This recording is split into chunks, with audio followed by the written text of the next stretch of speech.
les conditions idéales, Émile, pour écouter notre musique? Il y en a plusieurs, à mon avis. Moi, j'écouterais bien certains de nos morceaux assis sur un canapé, justement, Ouais. à fond la caisse. Moi, ce serait dans une voiture, en mode road trip. Ouais, parce qu'elle adore les voyages, donc elle, tout ce qui est road trip, elle écouterait n'importe quelle musique. Remarque, c'est vrai. Non.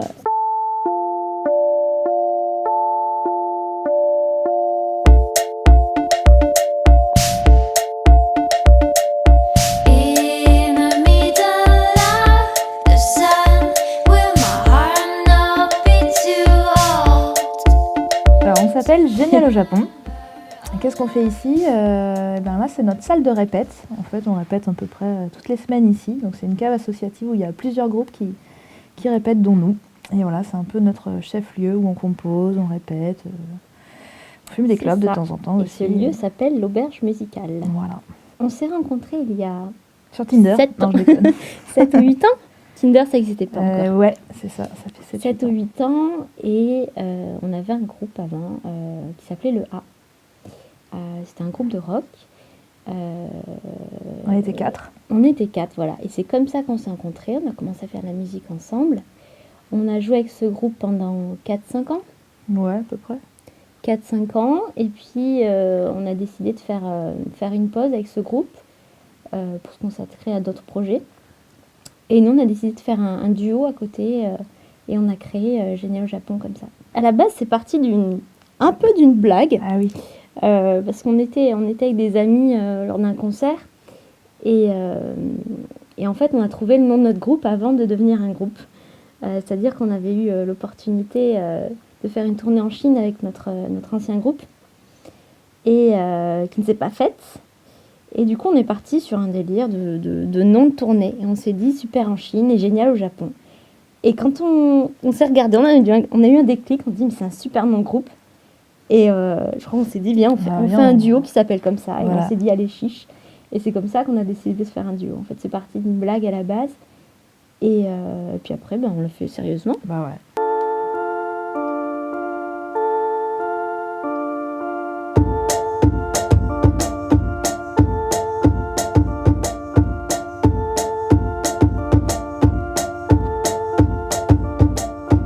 In the middle of the sun, there will always be some love lost in confusion.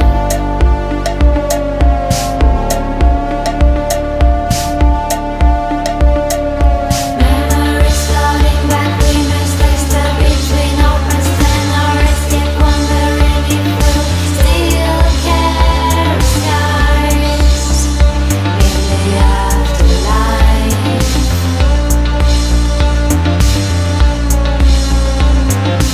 Notre style de musique, c'est toujours difficile de juger sa propre musique et de la qualifier, mais je pense qu'on est à peu près d'accord pour dire qu'on fait de la pop de manière assez générale, mais comme on a des instruments à caractère un peu électronique, on a des pads, des synthés, voilà, c'est de la pop un peu pop électro, quoi. Et un petit peu de rock aussi, parce qu'on a gardé nos pédales de distorsion et notre énergie. Donc c'est un mélange de toutes ces petites choses-là, de la pop, de l'électro, Ouais. du rock, quoi. Ouais, je pense qu'on a digéré plein d'influences et du coup, on mélange un petit peu tout ce qu'on aime. Et du coup, c'est pour ça qu'on a du mal à se mettre dans une case. Ouais. Faut écouter, voilà. Il faut écouter, c'est bien ça. Il faut écouter. Moi, ce qui m'a donné envie de faire de la musique, je crois que c'est mon grand frère, en fait, qui a 5 ans de plus que moi, et il a commencé à écouter du rock très jeune. Et je devais avoir 9 ans, il écoutait Nirvana, Rage Against the Machine, enfin tous ces groupes des années 90, quoi. Donc c'est ce qui m'a donné envie de faire de la musique. Et après, moi j'ai continué toute seule, et je me suis fait ma propre culture musicale. Et puis Blondine, c'est quoi, Moi, toi? j'ai commencé à faire de la musique très tard. J'ai toujours adoré la musique, j'ai toujours adoré chanter. Mais j'ai grandi en campagne. Et je me suis longtemps sentie seule. Surtout Tu veux qu'on en parle? Surtout au niveau des influences musicales, en fait, j'arrivais pas à trouver d'amis qui écoutaient la même musique que moi. Et je me sentais vraiment exclue des autres. Et arrivée vers 18-20 ans, j'ai rencontré des gens qui aimaient la même musique. Et ouais, vers 20 ans, j'ai commencé à faire de la musique avec des gens qui étaient un peu dans le même univers. Mais sinon, ouais, j'ai commencé très très tard. Le synthé, j'ai commencé très tard. Ouais. J'ai commencé pour le A. Mais sinon, ouais, j'ai toujours chanté. Mais... Moi, j'avais ma grand-mère qui nous avait payé des cours. Ah oui, aussi. c'est vrai. Donc, Cours en de fait, guitare. on est triplés. Enfin, je suis issue d'une famille de triplés. Donc De j'ai triplerie. je sais pas comment on dit d'ailleurs. De Donc, bref, je suis jumeau avec 2 jumeaux. Je suis triplée, bref. Et du coup, ma grand-mère nous avait tous payé des cours quand on était jeunes. Donc moi, je faisais de la guitare, ma soeur faisait de la flûte et mon frère faisait du piano. Et voilà. Donc on avait 9-10 ans et on a fait... ouais, allez, pendant 5 ans, on a pris des cours. Et après, moi, j'ai fait ça en autodidacte. Et guitare, après je me suis mis à la MAO et puis après on a eu des groupes dont le A comme Blandine disait et puis après on s'est retrouvés sur nos influences communes qui sont assez larges au final. Très parce bonne que, transition, madame. ouais, parce que on va dire je pense qu'on a Radiohead en commun. On vient toutes les deux du rock, Ouais, c'est sûr. c'est sûr. Après on écoute Ah. vraiment de tout mais on a une Ouais, bonne après, culture on- commune sur du rock, ouais, effectivement. Ouais. Radiohead, PJ Harvey, Portichet pour ma part. Après, on écoute pas mal Sur Juana Molina, toutes les deux. Ouais, ça c'est vrai. Time Impala. Moi, tu je suis penses beaucoup dans le psyché. Toi, t'es un peu plus dans l'électro en ce Non, moment. ce bois, c'est des phases, ouais. Ouais, c'est des périodes, mais sinon, on est d'accord sur tous les groupes qu'on écoute. On n'a pas de. Ouais, Blonde Redhead, Radiohead, tout ça, c'est des trucs Ouais. qu'on écoute toutes les deux. et Moi, j'ai un qu'on peu aime plus de vraiment mal bien. avec le gars que t'adores, là. James Blake. Ah non, je suis tu T'es peux pas ultra dire ça. fan. Je Ah, dis tu pas peux que j'aime dire ça. pas, mais ça ne me touche pas en fait. Eh ben, c'est dommage. C'est un peu trop, pas trop lisse. Enfin, Ouais. je dirais pas lisse. Parce que ça, enfin, Non, ça me mais touche je- pas. je J'aime comprends. bien, mais je pense que c'est le seul groupe sur lequel on n'est pas hyper Ouais. d'accord, 100% d'accord, quoi. Ouais. Bon, Michel Sardou, t'aimes bien, moi j'aime pas trop, mais ça, on va pas Bim, en ça, parler. c'est cadeau. Attention, je vais sortir Ah si, on le est J aussi très Squad. contente sur Céline Dion. On peut te chanter l'album C'est vrai 2 que Céline en Dion, karaoké par on cœur, a, toutes on a les un deux. petit faible Là, pour on a Céline. sur cet album-là, attention. Hein. Ouais. Attention. Attention. Allez-y, je vous écoute. Un petit acapella Ah, de... Ok, on fait J'irai où tu iras. Ok. 3, 4. Chez moi, les forêts Ah non, sauvages. attends, j'étais sur le refrain, moi. Je connais que le refrain, par exemple. 3, 4. J'irai où tu iras, mon pays sera toi. Hein. Voilà, c'est bon. On comprend Ah pas merde, plus. attends, j'ai trop ri. Mais non, tu sais, c'est fait trop bien quand le début il commence à la guitare. Tin, tin. Ouais, Chez mais- moi, les forêts se balancent et les toits Ouais, grattent mais je connais le pas, c'est ciel. bien. Non, non, non, non, non, Éternel, éternel. éternel. Nanana. Bon, bref, faudra nous Chez moi, voir. Je pense qu'un jour, on fera une reprise de Céline Dion. En concert. Ça serait hyper cool, ça. Mais grave, faut le faire. Voilà, c'est bon.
notre public est assez varié, parce qu'on a joué autant devant des gens de 15-16 ans où ils nous appellent madame, par exemple, et autant devant des gens public familial, on va dire, avec des parents, les quadras.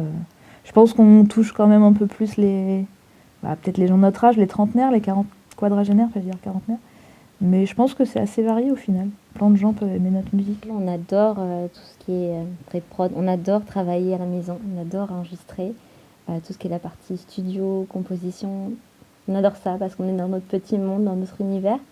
Mais en même temps, c'est hyper bien de faire des concerts parce que... C'est deux choses vraiment différentes. Oui, c'est quoi. complètement C'est différent. vraiment différent. Malgré tout, on est là aussi pour partager notre musique. Je pense qu'on adore être en studio. Ouais. On adore ça. Moi, je crois que c'est ce que je préfère quand même. Quoi. Ouais, on pourrait passer On est des nuits assez, blanches. Pointilleux sur des bidouiller. petits détails que en concert, on n'a pas vraiment le choix.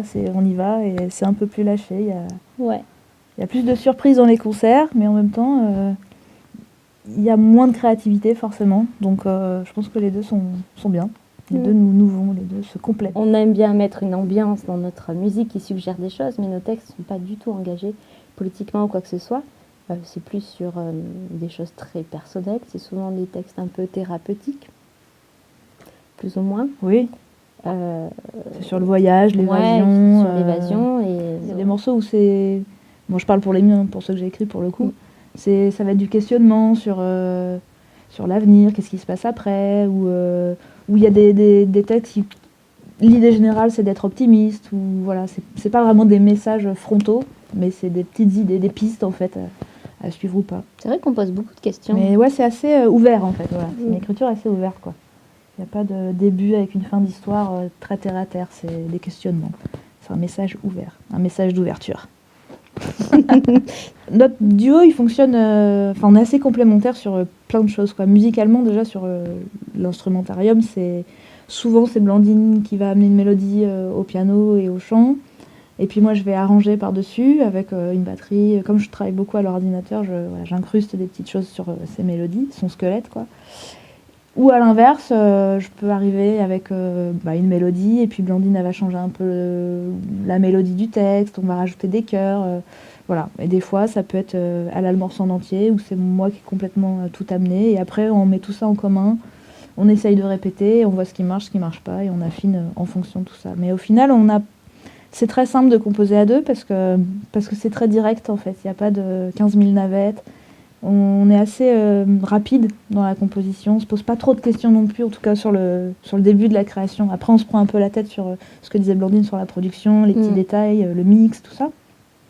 Mais la compo, elle arrive assez vite au final. Donc ça, c'est un avantage d'être à deux.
Alors, Génie au Japon, est-ce que ça va rester un duo? Ça, c'est une question qu'on se pose quasiment tous les jours. Ça, c'est une bonne question. En fait, il y a plusieurs avantages à être deux, comme je disais tout à l'heure. Le fait d'être un duo, tout est plus rapide, tout est direct. La compo, on peut rouler en 106, en petite bagnole pour aller faire des concerts. Tout passe dans la voiture. On n'a pas de grosse batterie, donc logistiquement, c'est quand même super pratique. L'inconvénient d'être à deux, en tout cas dans notre config où on a 2 synthés et un SPDS pour faire la batterie, c'est que parfois on est un peu contraint justement par la logistique et on est un peu frustré musicalement. On voudrait, sur certains morceaux par exemple, que ça pète un petit peu plus. Parfois on aurait envie d'une vraie batterie. Mais en même temps, on a un petit peu peur que ça casse un petit peu notre, on va dire notre personnalité. Je sais pas si on en a une, mais notre style quoi. Ce qui fait qu'on est nous, c'est peut-être justement le fait qu'on ait ce genre d'instrument et pas d'autres. On veut rester quand même dans cette esthétique-là d'électropop et pas casser un peu le truc, pas faire trop de rock comme on faisait avant. Donc c'est délicat pour l'instant de savoir. Pour l'instant, on s'en sort plutôt bien à deux, on est assez contente. Donc on va rester à deux pour l'instant. Après, quand on sera pété de thunes et qu'on pourra faire des cachets pour plusieurs inviter personnes, des batteurs, on pourra des inviter batteuses. des batteurs et des choristes et tout le Et travail. des choristes. Voilà. Des danseurs. Pour l'instant, on reste à deux et puis voilà, on discute toutes les deux à la fin des concerts, en attendant que les gens viennent nous voir.